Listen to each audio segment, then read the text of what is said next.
11 अगस्त 2011 की सुबह कैलिफोर्निया के वेंडनबर्ग एयरफोर्स बेस पर घना कोहरा पहाड़ियों और लॉन्च कॉम्प्लेक्स को ढक रहा था, जहां मिनोटॉर 4 लाइट रॉकेट लॉन्च पैड पर था। कंट्रोल रूम में इंजीनियर स्क्रीन पर टेलीमेट्री डेटा स्कैन कर रहे थे, जो मानव इतिहास की लगभग हर दूसरी चीज से भी तेज आने वाला था। बूस्टर प्रज्वलित हुआ, समुद्री कोहरे की परत को चीरते हुए जमीन को हिला दिया। जैसे ही रॉकेट ऊपर चढ़ा, घने निचले वायुमंडल से बाहर निकलते हुए वह प्रशांत महासागर की ओर झुकने लगा। अंतरिक्ष की सीमा पर पेलोड फेयरिंग खुली और एक काले तीर जैसी वेज बाहर निकली। कंट्रोल रूम में आवाजें नंबर बोल रही थीं। गति माख 10 से आगे बढ़ गई, फिर माख 15 पार कर गई और आखिरकार माख 20 के आसपास स्थिर हो गई, यानी ध्वनि की गति से 20 गुना 13,000 मील प्रति घंटा। और डेटा लिंक अच्छा था, जीपीएस लॉक था, अभिविन्यास स्थिर था। और फिर उड़ान के 9 मिनट बाद कम्युनिकेशन लूप अचानक शांत हो गया। कई सेंसर्स बंद हो गए, टेलीमेट्री स्क्रीनें फ्रीज हो गईं, क्योंकि प्रशांत महासागर के ऊपर वाहन अचानक शांत हो गया। यह डार्पा का फाल्कन हाइपरसोनिक टेक्नोलॉजी व्हीकल 2 था, जिसे HTV-2 भी कहा जाता है। यह एक प्रयोगात्मक प्लेटफॉर्म था, जिसे कठिन सवाल के जवाब के लिए बनाया गया था। क्या ऐसा विमान बनाना संभव था जो दुनिया में कहीं भी 60 मिनट से कम समय में उड़ सके? इतनी तेज रफ्तार पर योजना यह थी कि न्यूयॉर्क से लॉस एंजलिस 12 मिनट से भी कम समय में पार किया जा सके। कुछ अवधारणाओं में आप लंदन से सिडनी 1 घंटे से भी कम समय में पहुंच सकते थे, लेकिन आधिकारिक तौर पर HTV-2 सिर्फ एक ग्लाइड वाहन था। और यह देखते हुए कि इसकी दोनों सार्वजनिक उड़ानें इंजीनियरों की भाषा में जिसे विनम्रता से तेज अनियोजित समुद्री हस्तक्षेप कहते हैं, उसमें समाप्त हुईं, आप ये कहने के लिए मजबूर हो सकते हैं कि असल में ये वैसा नहीं था। लेकिन इस विशेष मशीन की विफलता ने एक बहुत बड़ी और कहीं अधिक महत्वपूर्ण कहानी से जुड़ी थी। देखिए, फाल्कन कार्यक्रम अमेरिकी त्वरित वैश्विक प्रहार की अवधारणा के केंद्र में है। इच्छा थी कि महाद्वीपीय अमेरिका से पारंपरिक गैर परमाणु हथियार लॉन्च कर लक्ष्य पर हमला हो। एक आतंकवादी प्रशिक्षण शिविर, मोबाइल मिसाइल लॉन्चर या दुष्ट उपग्रह सुविधा, चाहे कहीं भी हो, बिना यह सोचे कि अमेरिका ने अभी-अभी परमाणु हथियार वाला ICBM दागा है, जो कि बहुत बुरा होगा। यह एक ऐसी क्षमता है जो अब 21वीं सदी की हथियारों की दौर का नया चर्चा का विषय बन गई है। चीन के DFZF से रूस के अवनगार्ड तक मैंने इसे पहले चैनल पर कवर किया है, अगर आप देखना चाहें। दुनिया उस तकनीक को सीखने की होड़ में है जिसकी शुरुआत इसी छोटे काले टुकड़े के समुद्र में गिरने से हुई थी। तो आप ऐसी चीज को कैसे डिजाइन करते हैं जिसे 3500 डिग्री फ़ारेनहाइट की सतही तापमान पर भी बचना है? यह पिघले स्टील से भी ज्यादा गर्म है, वो भी लगातार 20 मिनट तक। अगर दोनों टेस्ट वाहन क्रैश हुए तो डार्पा कैसे कह सकता है कि ये स्टेल्थ तकनीक की दिशा में बड़ी प्रगति है? जानते हैं, सपना। कहीं से भी एक हाइपरसोनिक ग्लाइडर की अवधारणा नई नहीं थी। अमेरिकी सैन्य योजनाकार अंतरिक्ष युग की शुरुआत से ही ऐसे वाहन का सपना देख रहे थे, जो रॉकेट की तरह लॉन्च होकर विमान की तरह ग्लाइड कर सके। 1950 के दशक के अंत में ही एयरफोर्स पहले से ही X-20 डायनासोर पर पैसा लगा रही थी, जो एक मानवयुक्त स्पेस प्लेन था जिसे अंतरिक्ष में भेजा जाना था और फिर वायुमंडल की सीमा पर उछलते सरकते हुए दुनिया में कहीं भी बम गिराने के लिए डिजाइन किया गया था। ये मेरा पसंदीदा नाम वाला विमान था, जो उस समय के लिए एक डरावना और महत्वाकांक्षी स्पेस बॉम्बर विचार था। लेकिन शीत युद्ध के कई तेज रफ्तार सपनों की तरह, और ऐसे सपने बहुत थे, X-20 को भी आखिरकार बढ़ती लागत, बेहद कठिन तकनीकी चुनौतियों और बैलिस्टिक मिसाइलों के सरल भले ही भोले समाधान के चलते बंद कर दिया गया। 2 घंटे से भी कम समय में पूरी दुनिया तक पहुंचने का सपना भले ही टाल दिया गया, लेकिन वो कभी पूरी तरह खत्म नहीं हुआ। यह सपना पृष्ठभूमि में पड़ा रहा जब तक 2000 के शुरुआती वर्षों में डार्पा ने इसे फिर से आजमाने का फैसला नहीं किया। इस बार उन्होंने अपनी महत्वाकांक्षा को एक नए आक्रामक नाम फाल्कन के तहत रखा, जिसका मतलब था force application and launch from continental United states. Falcon परियोजना एक व्यापक छत्र कार्यक्रम थी जिसमें 2 मुख्य घटक थे। पहला, वे एक सस्ता प्रभावी छोटा लॉन्च वाहन या SLV चाहते थे जो हार्डवेयर को ऊपरी वायुमंडल में भेज सके। दूसरा और भी महत्वपूर्ण, वे हाइपरसोनिक टेक्नोलॉजी व्हीकल्स HTV की एक श्रृंखला चाहते थे। योजना थी कि तेजी से बदलाव कर HTV-1 और HTV-2 जैसे छोटे डेमोन्स्ट्रेटर से शुरू कर अंत में पूरी तरह पुनः प्रयोज्य हाइपरसोनिक क्रूज वाहन तक पहुंचा जाए, जो रनवे से उड़कर लक्ष्य पर हमला कर सके और लौट सके। यह सुनने में बेहद भविष्यवादी लगता था, लेकिन इसके पीछे की रणनीतिक सोच वास्तव में काफी सरल थी। इसे पारंपरिक त्वरित वैश्विक प्रहार के नाम से जाना जाता था। तर्क क्या था? अमेरिका के पास ऐसा परमाणु शस्त्रागार था जो 30 मिनट में कहीं भी हमला कर सकता था, लेकिन शीत युद्ध और 9/11 के बाद ये हथियार व्यवहारिक रूप से इस्तेमाल नहीं किए जा सकते थे। आप आतंकवादी शिविर या विद्रोही मिसाइल ट्रक पर परमाणु हमला नहीं कर सकते बिना दुनिया को खतरे में डाले। ये तो बहुत ज्यादा है ना? पेंटागन के सामने समय की एक बड़ी कमी रह गई थी। अगर खुफिया एजेंसी ने दुनिया के किसी दूर दराज हिस्से में कोई महत्वपूर्ण लक्ष्य देखा, तो एक एयरक्राफ्ट कैरियर या बम वर्षक को वहां पहुंचाने में घंटों या यहां तक कि दिनों लग सकते थे, लेकिन जब तक वे वहां पहुंचते तब तक लक्ष्य गायब हो चुका होता। फाल्कन उस समय के अंतर का जवाब था। इसमें हाइपरसोनिक ग्लाइडर को बूस्टर से वायुमंडल में मैक 5 से अधिक गति से लक्ष्य तक पहुंचाना था। इसमें ICBM जैसी गति, स्नाइपर राइफल जैसी सटीकता और सबसे अहम, कोई विकिरण नहीं था। लेकिन डार्पा सिर्फ मैक 5 नहीं चाहता था। HTV-2 के लिए उन्होंने इससे कहीं ज्यादा चरम मैक 20 को लक्ष्य बनाया। इस तरह की गति को समझने के लिए मैक 20 पर आप हर एक सेकंड में लगभग 3.6 मील या करीब 6 किलोमीटर की दूरी तय कर रहे हैं। अगर आप HTV-2 को चैनल टनल में दागें तो खैर नतीजा बहुत बुरा होगा, लेकिन वही 50 किलोमीटर की यात्रा जिसमें यूरोस्टार को लगभग 20 मिनट लगते हैं। खैर, यह ग्लाइडर उस दूरी को सिर्फ 9 सेकंड में तय कर लेगा। इस गति पर 30 मिनट तक ग्लाइड करने से पृथ्वी पर लगभग कोई भी लक्ष्य पहुंच में आ जाता है, लेकिन इसके साथ बड़ी राजनीतिक कीमत भी थी। ऐसा हथियार बनाना जो परमाणु बम की तरह उड़ता है, लेकिन पारंपरिक बम जैसा हमला करता है, अन्य परमाणु शक्तियों के लिए डरावना बन गया। अगर रूस या चीन अमेरिका से मैक 20 की रफ्तार से कोई वस्तु अपनी सीमा की ओर आते देखते हैं, तो उनके पास ये तय करने के लिए सिर्फ कुछ मिनट होंगे कि ये किसी खास लक्ष्य पर पारंपरिक हमला है या दुनिया के अंत की शुरुआत। वारहेड की अस्पष्टता कार्यक्रम के सबसे बड़े विवादों में रही। डार्पा सिर्फ तेज विमान नहीं, बल्कि ऐसा सिस्टम बना रहा था जो परमाणु प्रतिरोध के नाजुक संतुलन को अस्थिर कर सकता था। लेकिन इससे पहले कि वे इस हथियार की भू राजनीति के बारे में चिंता करते, उन्हें पहले यह पता लगाना था कि क्या ये चीज वाकई उड़ सकती है बिना पूरी तरह पिघले हुए। और जैसे ही इंजीनियरों ने यह पता लगाना शुरू किया, उन्हें पता चला कि मैक 20 के सपने और मैक 20 की हकीकत के बीच का फासला बहुत ही गर्म और बेहद उग्र हवा से भरा हुआ था। फाल्कन प्रोग्राम और HTV-2 मिशन की कहानी। ठीक है, तो आप ऐसी मशीन कैसे बनाते हैं जो उस यात्रा को झेल सके जिसे हमने अभी बताया? पारंपरिक एरोस्पेस इंजीनियरिंग में नियम साफ है, पहले रेंगना, फिर चलना, फिर दौड़ना। आप कम गति वाला डेमोन्स्ट्रेटर बनाते हैं, बुनियादी चीजें टेस्ट कर धीरे धीरे कठिनाई बढ़ाते हैं।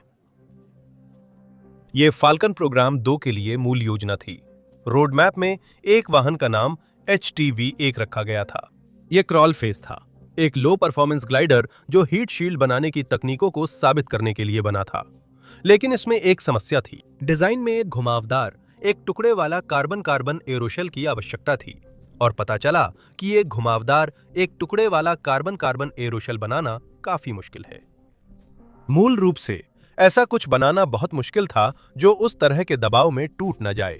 HTV-1 के निर्माण में गंभीर समस्याएं आने पर डार्पा ने साहसी और शायद लापरवाह फैसला लेकर क्रॉल चरण रद्द कर दिया। उन्होंने तय किया कि वे सीधे दौड़ने के चरण पर जाएंगे। वे सीधे अधिक उन्नत, अधिक आक्रामक डिजाइन HTV-2 पर चले गए। HTV-2 को लॉकहीड मार्टिन के प्रसिद्ध स्कैंक वर्क्स डिवीजन ने बनाया था, वही लोग जिन्होंने हमें SR-70 एक ब्लैकबर्ड और F-117 नाइट हॉक दिए, जो 2 बेहद जबरदस्त विमान हैं। उन्होंने निर्माण के लिए एक डिजाइन अपनाया जिसमें एरोशेल के आकार को सरल बनाकर उसे सपाट वेज जैसी स्लैब्स की एक श्रृंखला में बदल दिया गया, जिन्हें बनाना आसान था, लेकिन वायुगतिकीय रूप से जरा सी गलती भी नहीं सहता था। लेकिन गलती मत कीजिए, यह कोई हथियार नहीं था, कम से कम अभी तक तो नहीं। कार्यक्रम की आधिकारिक भाषा में HTV-2 एक डेटा ट्रक था। इसका मुख्य मिशन किसी भी चीज को उड़ाना नहीं था।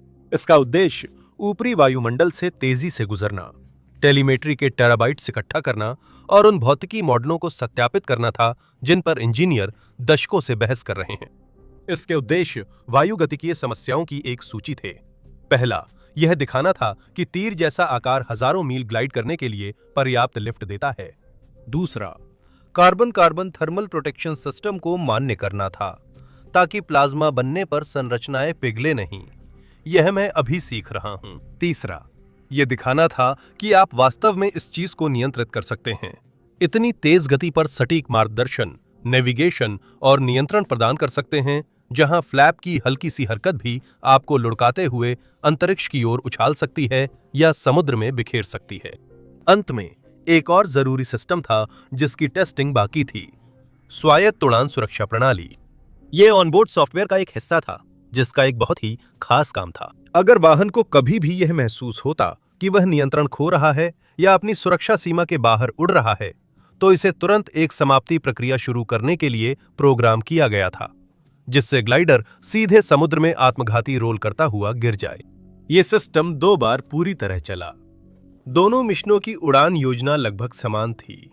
लॉन्च साइट कैलिफोर्निया का वेंडनबर्ग एयरफोर्स बेस था। ऑर्बिटल साइंसेज मिनोटॉर 4 लाइट एक संशोधित पीसकीपर मिसाइल स्टैक थी, जिसमें 3 ठोस ईंधन रॉकेट चरणों से ग्लाइडर को वायुमंडल से बाहर भेजा गया।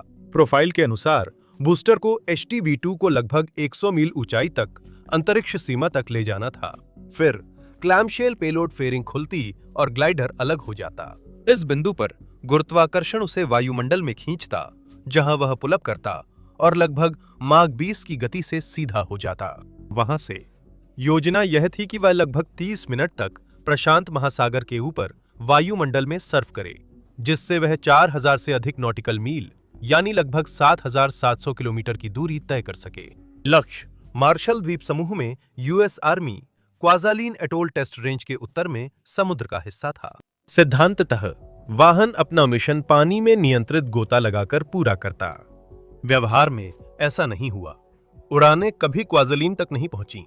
दोनों वाहन लगभग 9 मिनट के आसपास उनसे संपर्क टूट गया। लेकिन छोटी उड़ानों के बावजूद कार्यक्रम के नेताओं ने जोर दिया कि यह सार्थक था। यूएस एयरफोर्स के programme manager major Chris Scholz ने कहा कि जमीन के विंड टनल्स इन स्पीड्स पर गलत जानकारी देते हैं। आप मैक 20 की स्पीड पर हवा में रासायनिक बदलाव सिमुलेट नहीं कर सकते। शोल्ज ने कहा, असली उड़ान डेटा से ही विमान की बाहरी सतह पर हो रही घटनाएं समझी जा सकती हैं। बाद में डार्पा की डायरेक्टर रेजिना डुगन ने इसमें क्या दांव पर था इसे और स्पष्ट किया। उन्होंने हाइपरसोनिक्स को नई स्टेल्थ तकनीक कहा। तर्क काफी सीधा था। जैसे जैसे स्टेल्थ तकनीक दूसरे देशों तक फैल रही है, अमेरिका का अदृश्य रहने का फायदा धीरे धीरे कम हो रहा है। अगर आप अदृश्य नहीं रह सकते, तो आपको इतना तेज होना होगा कि देखकर भी वे कुछ न कर सकें। HTV-2 उस हकीकत की ओर पहला लड़खड़ाता महंगा कदम था। आप मैक 20 की रफ्तार वाली हवा को कैसे साधेंगे? ठीक है, तो मैक 20 पर उड़ने के लिए वास्तव में क्या चाहिए? HTV-2 की दीवानगी समझने के लिए पहले कुछ परिभाषाओं पर सहमति बनानी होगी, क्योंकि तेज भी एक सापेक्ष शब्द है। एरोडायनेमिक्स में हम अक्सर रिजीम्स की बात करते हैं।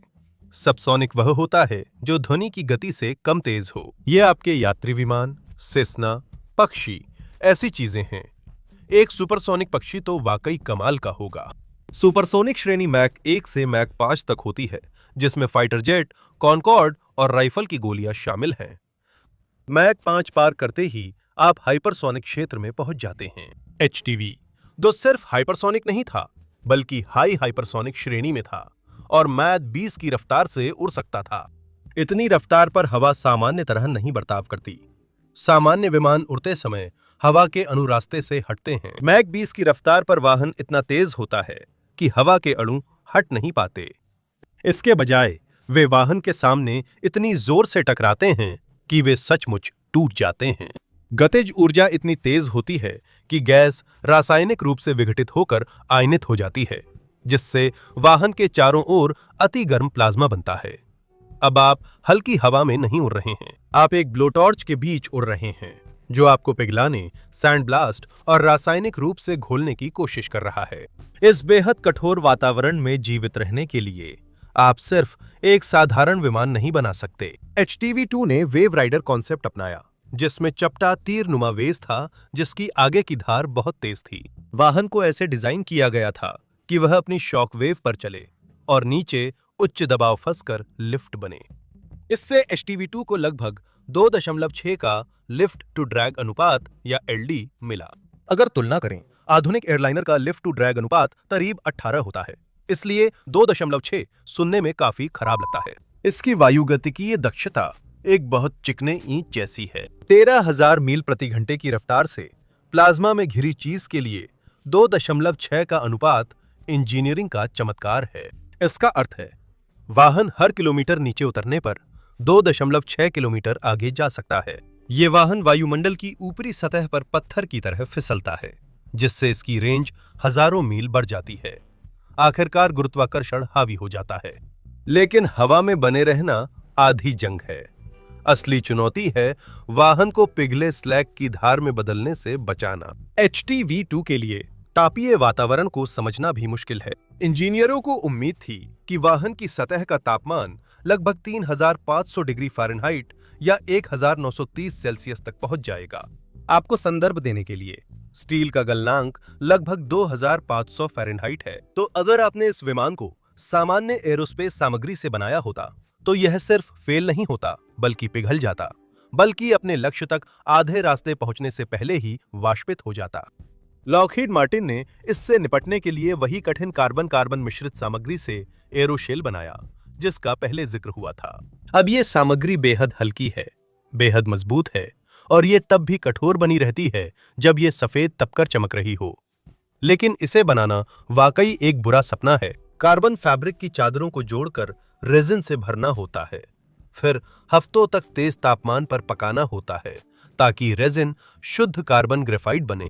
कल्पना कीजिए कि आपको एक कागज का हवाई जहाज बनाना है जिसे पूरी तरह कठोर रहना है, जबकि कोई उसे ब्लास्ट फर्नेस के अंदर पकड़ कर रखे और फिर उसे तूफान के बीच फेंक दे। यही असल में HTV-2 का डिजाइन है। दिशा नियंत्रण भी एक समस्या है।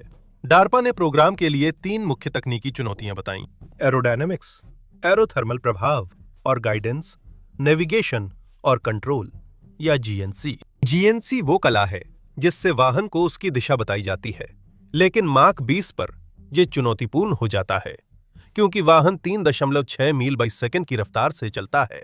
इसका मतलब है कि सेंसर और GPS रिसीवर को सैटेलाइट सिग्नल्स लॉक करने होते हैं जब वे इतिहास की अधिकतर मानव निर्मित वस्तुओं से तेज चलते हैं। असल में इतनी तेज रफ्तार पर GPS लॉक बनाए रखना उन गिने चुने पहली बार किए गए कारनामों में से एक था जिन पर डार्पा ने पहली उड़ान के बाद गर्व से दावा किया था।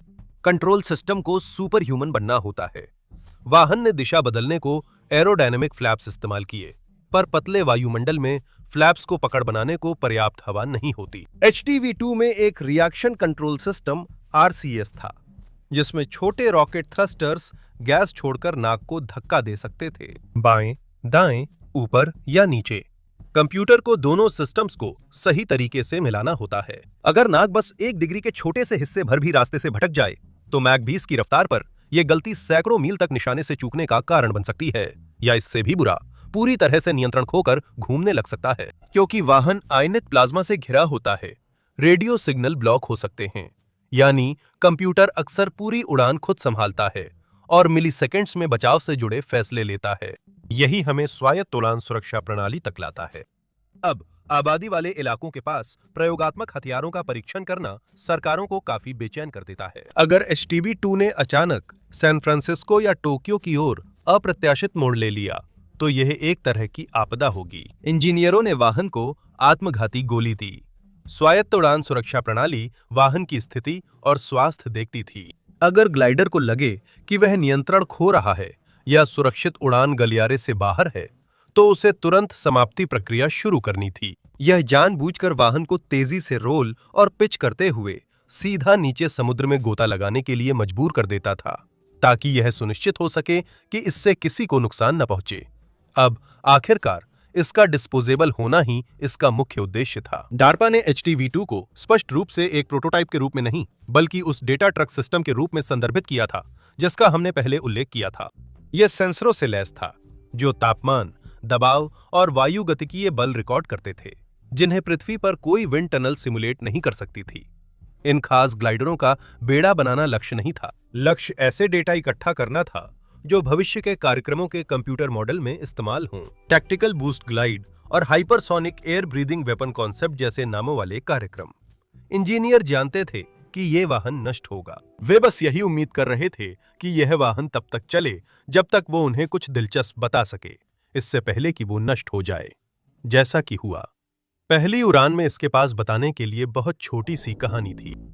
फ्लाइट 1 22 अप्रैल 2010 को फाल्कन कार्यक्रम की पहली बड़ी परीक्षा हुई।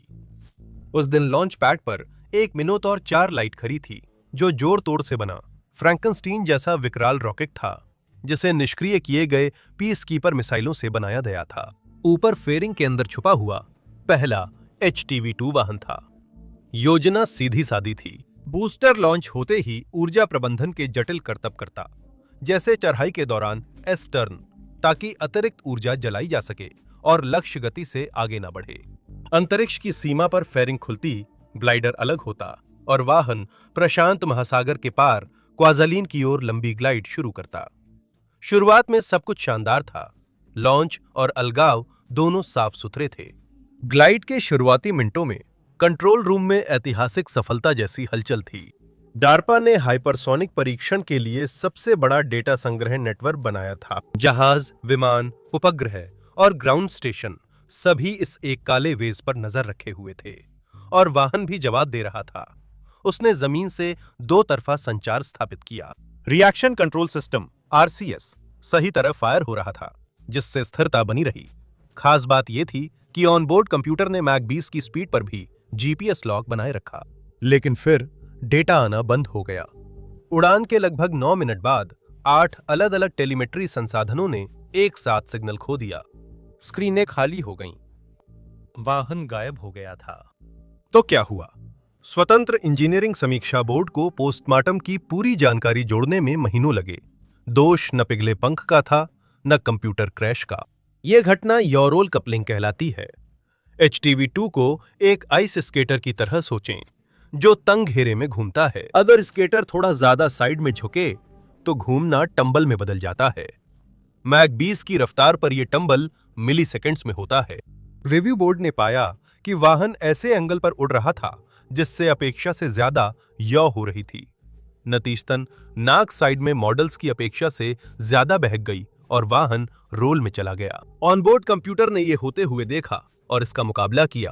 अपने थ्रस्टर्स को फायर किया, स्पिन को ठीक करने के लिए अपने फ्लैप्स को मूव किया, लेकिन एरोडायनामिक फोर्सेस कंट्रोल सरफेस से ज्यादा थीं। वाहन की कंट्रोल अथॉरिटी यानी हवा के खिलाफ धक्का देने की उसकी भौतिक क्षमता अपनी सीमा से पार हो गई थी।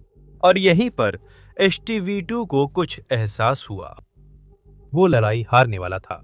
स्वायत्त उड़ान सुरक्षा प्रणाली ने पता लगा लिया कि वाहन अपनी सुरक्षित उड़ान सीमाओं का उल्लंघन करने वाला था।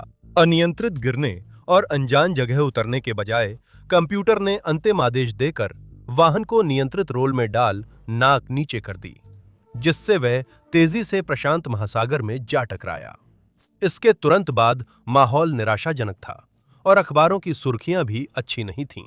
अब तक के सबसे तेज विमान ने सिर्फ 9 मिनट उड़ान भरी थी। आलोचकों ने पूछा, क्या ये 80 और 90 के दशक की स्पेस प्लेन असफलताओं की पुनरावृत्ति होने वाला था? क्या HTV-2 भी सिर्फ एक और हैंगर में पड़ी रहने वाली मशीन बनने के लिए ही बना था, जो उड़ाने के लिए बहुत महंगा और सफल होने के लिए बहुत नाजुक था? तो डार्पा के पास एक विकल्प बचा था। अच्छे आंकड़े इकट्ठा हुए, पर मुख्य मिशन असफल रहा। भंडार में एक वाहन बचा था। वे इसे समेट सकते थे और घर जा सकते थे, या वे इसे ठीक करने की कोशिश कर सकते थे। आखिरी बचा हुआ ग्लाइडर रॉकेट पर लाद सकते थे और एक बार फिर किस्मत आजमा सकते थे। ऑटोप्सी। दूसरी उड़ान के लिए उन्होंने उड़ान योजना को समायोजित करने का फैसला किया। सबसे पहले उन्होंने वाहन के अंदर भार को स्थानांतरित करके गुरुत्वाकर्षण केंद्र को समायोजित किया। ये इसे ज्यादा स्थिर बना सकता है, जैसे कागज के विमान की नाक पर पेपर क्लिप लगाना। दूसरा, उन्होंने उड़ान प्रोफाइल बदलकर ऑटो पायलट को कम कोण पर उड़ने के लिए सेट किया।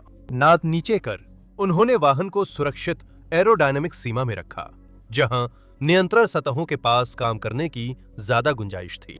तीसरा, उन्होंने थ्रस्टर्स सक्रिय किए। दूसरी उड़ान में सॉफ्टवेयर अपडेट किया गया ताकि प्रतिक्रिया नियंत्रण प्रणाली फ्लैप्स को अधिक आक्रामक रूप से सपोर्ट कर सके, खासकर ग्लाइड शुरू होने पर जब हवा पतली थी। अगर फ्लैप्स मोड़ संभाल नहीं पाते तो रॉकेट्स अपनी ताकत से पार कर लेते। लेकिन देखें उन्होंने क्या नहीं बदला। उन्होंने एरोहेड आकार नहीं बदला और सबसे महत्वपूर्ण बात, उन्होंने ऊष्मा संरक्षण प्रणाली भी नहीं बदला। इंजीनियरों को पूरा यकीन था कि एरोशेल व हाईटेक कार्बन परत बिल्कुल ठीक है। रिव्यू बोर्ड ने पाया कि फ्लाइट 1 की विफलता स्टीयरिंग की समस्या थी। उन्होंने माना कि वाहन सीधा रहे तो सामग्री गर्मी सह लेगी। जैसा कि हम देखेंगे, वह मान्यता कुछ ज्यादा आशावादी थी। टीम के पास समय कम था। 2011 तक राजनीतिक समय सीमा नजदीक आ रही थी। प्रॉम्प्ट ग्लोबल स्ट्राइक प्रोग्राम जांच में था और एयरफोर्स का X-51 वेव राइडर समेत अन्य हाइपरसोनिक प्रयास भी चर्चित विफलताओं का सामना कर रहे थे। वॉशिंगटन में सब्र और बजट दोनों खत्म हो रहे थे। डार्पा के पास सिर्फ एक वाहन बचा था, कोई बैकअप नहीं था। ये फ्लाइट 2 नहीं तो सब खत्म था। फ्लाइट 2 ने नर्क जैसी परिस्थितियों पर काबू पा लिया। 11 अगस्त 2011 को वो धुंध फिर लौट आई थी। खराब मौसम के कारण लॉन्च को पहले ही पिछले दिन एक बार रद्द कर दिया गया था, जिससे एक ऐसे कार्यक्रम में जो पहले ही बस बची खुची मोहलत पर चल रहा था, 24 घंटे की और पीड़ादायक देरी जुड़ गई थी। पैड पर दूसरा और अंतिम HTV-2 वाहन खड़ा था। हैंगर में बैकअप ग्लाइडर नहीं था। फ्लाइट 3 के लिए बजट नहीं था। इंजीनियरों ने सेंटर ऑफ ग्रेविटी बदला, उड़ान पथ समायोजित किया और कंट्रोल सॉफ्टवेयर फिर से लिखा। अब उन्हें बस यही उम्मीद थी कि सब ठीक होगा। सुबह 7:45 बजे पैसिफिक समय मिनोटॉर 4 लाइट गरजते हुए कार्यक्रम की आखिरी उम्मीद को अंतरिक्ष की सीमा की ओर ले गया। बूस्टर ने काम किया, फेयरिंग खुली, ग्लाइडर अलग हुआ, वह झुका, वायुमंडल में दाखिल हुआ और मैक 20 पर स्थिर हो गया। शुरुआत के कुछ मिनटों तक सब शानदार था। टेलीमेट्री बोर्ड हरे थे, इंजीनियरिंग सुधार सफल रहे। वाहन ने लगभग 3 मिनट तक मैक 20 तक की गति पर स्थिर वायुगतिकीय रूप से नियंत्रित उड़ान हासिल की। वो सीधा उड़ रहा था, आदेशों का जवाब दे रहा था। ये वही कर रहा था जो एक हाइपरसोनिक ग्लाइडर को करना चाहिए। लेकिन जब गाइडेंस कंप्यूटर नाक को सीधा रख रहा था, बाहर की हवा वाहन को तोड़ रही थी। बाद के विश्लेषण में पता चला कि इस स्थिर ग्लाइड के दौरान वाहन को झेलने के लिए जितनी क्षमता के हिसाब से डिजाइन किया गया था, उससे 100 गुना ज्यादा शक्तिशाली शॉकवेव डिस्टर्बेंस का सामना करना पड़ रहा था। ग्लाइडर अपनी जान बचाने के लिए लगातार खुद को बार बार ठीक कर रहा था, जब तक कि वह और नहीं कर सका। स्वतंत्र इंजीनियरिंग समीक्षा बोर्ड ने निष्कर्ष निकाला कि विफलता का मुख्य कारण अप्रत्याशित एरोशेल क्षरण था। साधारण भाषा में कहें तो उसकी बाहरी परत छिलने लगी थी। मॉडलों के अनुसार कार्बन कार्बन मिश्रित पदार्थ धीरे धीरे साबुन की तरह घिसेगा। असल में वाहन की बाहरी परत के उम्मीद से बड़े टुकड़े हवा के तेज प्रवाह से उखड़ रहे थे।